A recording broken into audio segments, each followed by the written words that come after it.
Hello বন্ধুরা, পনতির হেসেলে আপনাদের অনেক অনেক স্বাগত।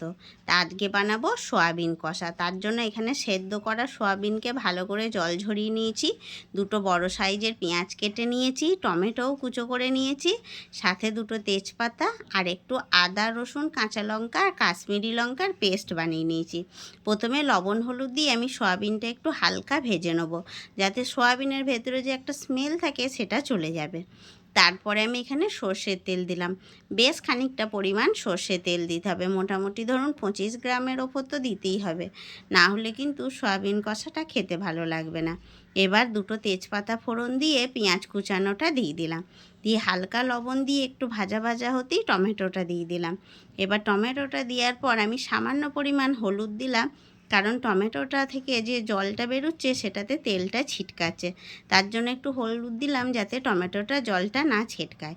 এবার ভালো করে পেঁয়াজ আর টমেটোটা ভেজে নিয়ে এখানে 3 চামচ মতন আমি আদা রসুন কাঁচা লঙ্কা কাশ্মীরি লঙ্কার পেস্টটা দিয়ে দিলাম, দিয়ে আরও খানিকক্ষণ কষিয়ে নিলাম। কষিয়ে নেওয়ার পর আমি এবার দিয়ে দেবো গুঁড়ো মশলা। গুঁড়ো মশলার মধ্যে 1/2 চামচ ধনে গুঁড়ো, 1/2 চামচ জিরে গুঁড়ো, সামান্য স্বাদের জন্য একটু মিষ্টি আর একটু হলুদ দিয়ে দিলাম। এবার মশলাটাকে খুব ভালোভাবে কষিয়ে যে একটু কাঁচা গন্ধটা চলে যাবে তখন ভাজা সয়াবিনটা দিয়ে দেবো। সয়াবিনটা দিয়ে ভালো করে কষিয়ে নেব।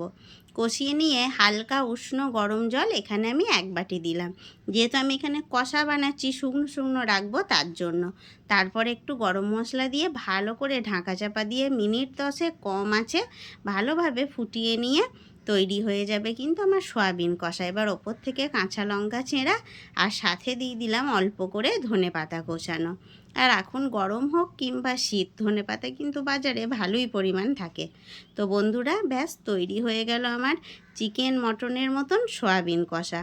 তা আজকের ভিডিওটা এই অবধি। ভালো লাগলে আমার চ্যানেলটা সাবস্ক্রাইব করে একটা লাইক শেয়ার কমেন্ট করবেন, আর অতি অবশ্যই একবার বাড়িতে বানিয়ে খাবেন।